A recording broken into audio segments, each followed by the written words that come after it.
नमस्कार दोस्तों, welcome to bright scope. मैं हूं अरुण हुड्डा। आज की वीडियो सिर्फ एक न्यूज़ अपडेट नहीं, एक वार्निंग है। पाकिस्तान ने फिर से मिसाइल टेस्ट करके सबको दिखाने की कोशिश की है कि वो इंडिया के साथ वॉर के लिए रेडी है। लेकिन असली सवाल यह है, रेडी किस चीज़ के लिए है? सिर्फ दिखावे के लिए या फिर सही में किसी लड़ाई के लिए? आज हम इसी वीडियो में बात करेंगे मिसाइल वर्सेस मिसाइल का सच, इंडिया का ब्रह्मोस वर्सेस पाकिस्तान का गजनवी एंड अब्दाली का कंपैरिजन, और देखेंगे कि दुनिया का असली टाइगर कौन है। चलिए तो दोस्तों शुरू करते हैं पाकिस्तान के नए स्टंट से। रिसेंटली उन्होंने टेस्ट किया है अब्दाली बैलिस्टिक मिसाइल। नाम तो सुना ही होगा, गजनवी, गौरी, अब्दाली, ये नाम रख रखे हैं इन्होंने इन्वेडर्स के जो कभी इंडिया में आए थे, लेकिन दोस्तों जो सबसे ज़्यादा पिट के वापस भी गए थे। पाकिस्तान के so called Indus military drill ने अभी रिसेंटली एक surface to surface missile test किया है। पर क्या ये सिर्फ एक मीडिया के लिए था? ग्राउंड रियलिटी असली में 90% सिर्फ ब्लफ और 10% मार्केटिंग स्टंट है। आपको कंफ्यूज करने के लिए पाकिस्तान मिसाइल का तमाशा करता रहता है, लेकिन चलिए समझते हैं असली difference between blasting missiles and cruise missiles. Blasting missiles actually में एक कर्व पाथ फॉलो करता है। जैसे कि हम किसी एक पत्थर को उठा के अगर फेंकें तो जैसे एक पत्थर ट्रैवल करता है वैसे ही एक ब्लास्टिक मिसाइल ट्रैवल करती है। और वहाँ पे क्रूज मिसाइल जैसे कि इंडिया के ब्रह्मोस, वो एक लो एंड स्टेट तरीके से चलती है जो कि रडार को भी चक्का दे सकती है।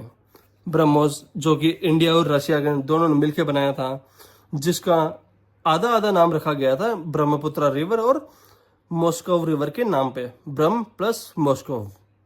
और BrahMos radar proof, self powered और टारगेट फोकस मिसाइल है जिसको चुनना भी मुश्किल है, और पाकिस्तान के इस रडार तो पकड़ भी नहीं पाएंगे।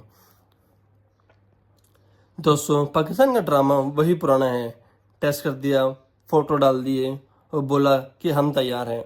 और रियलिटी, इंडिया ने बोला ये डेंजरस एस्केलेशन है। एक्सटर्नल अफेयर मिनिस्ट्री ने कहा रैकलेस प्रोवोकेशन है। इंडिया ने सिर्फ शब्दों से नहीं, डिप्लोमेटिक मिसाइल भी लॉन्च कर दी है। पंटिव बॉर्डर में हाई डिप्लॉयमेंट कर रही है इंडिया की एयरफोर्स, आर्मी एंड नेवी, और एयर ड्रिल सब ऑन पॉइंट है इंडिया की साइड से। और पाकिस्तान शहबाज शरीफ भाग भाग के दुनिया को कह रहा है कि इंडिया को रोको, हम लोग तो शांति चाहते हैं। वाह भाई वाह, मिसाइल भी तुम लोग टेस्ट करो और इंडिया के पूरे दिन धमकी भी तुम लोग दो बैठ के, और फिर यूनाइटेड नेशंस और अन्य अन्य प्लेटफॉर्म से जाके पूरी दुनिया को ये बताओ कि हम लोग तो शांति चाहते हैं। देखिए पाकिस्तान की एयरफोर्स की हालात इतनी बुरी है कि उनके पास F-16 जेट्स की सर्विसिंग के लिए भी पैसे नहीं हैं, जो F-16 जेट्स भी अमेरिका ने पाकिस्तान को दे रखे हैं। और रिसेंटली अमेरिका ने इन F-16 जेट्स की सर्विसिंग के लिए पाकिस्तान को $400 मिलियन भेजे थे, और वो भी ये कह के भेजे थे कि इन डॉलर्स को यूज नहीं करना। उनके पास F-16 के अलावा JF थंडर 17, J-10 जेट्स सब बहुत आउटडेटेड टेक्नोलॉजी के एयरक्राफ्ट्स हैं। और उनके एयर चीफ मार्शल भी ये कह चुके हैं कि अगर इंडिया के साथ लड़ाई हुई तो हम 9 दिन से ज़्यादा नहीं टिक पाएंगे, सब खत्म हो जाएगा। तो बताओ दोस्तों, मिसाइल टेस्ट का क्या मतलब निकलता है? मीडिया को इम्प्रेस करना या फिर अपने ही लोगों को कंफ्यूज करना और इंडिया को किसी वहम में रखना, किसी इल्यूजन में रखना? इंडिया ने क्या किया, चलिए इसको डिस्कस करते हैं। इंडिया ने 100 ट्रेन मिसाइल्स के ऑर्डर दिए हैं। रफाल एम जेट्स के लिए फ्रांस के साथ 64,000 करोड़ की डील हुई है, और एक land and go operation on Ganga expressway. India navy तो ऑलरेडी वार्निंग पे है। भाई ये सब होता है रेडीनेस, कैमरा के लिए नहीं, बैटलफील्ड के लिए। इंडिया शांत है लेकिन रेडी भी है। अगर और कोई पहला वारहेड चलाएगा तो दूसरा सिर्फ जवाब नहीं, वो अंतिम संकेत होगा इंडिया की तरफ से। दोस्तों अब सवाल ये है, क्या पाकिस्तान चाहता है कि इंडिया पहले मूव करे, और या फिर ये सिर्फ एक थ्योरी है, पाकिस्तान कुछ भी अपने मन में कहानी बना के बैठा है? और या फिर क्या पाकिस्तान हिस्ट्री रिपीट करेगा जैसे इन्होंने 1965 और 1971 में किया था? लगता यही है। इंडिया इंटेलिजेंस समझ गई है, इसलिए पाकिस्तान अपने क्वाइट डिप्लॉयमेंट बढ़ा रहा है, इंडिया भी अपनी क्वाइट डिप्लॉयमेंट बढ़ा रहे हैं।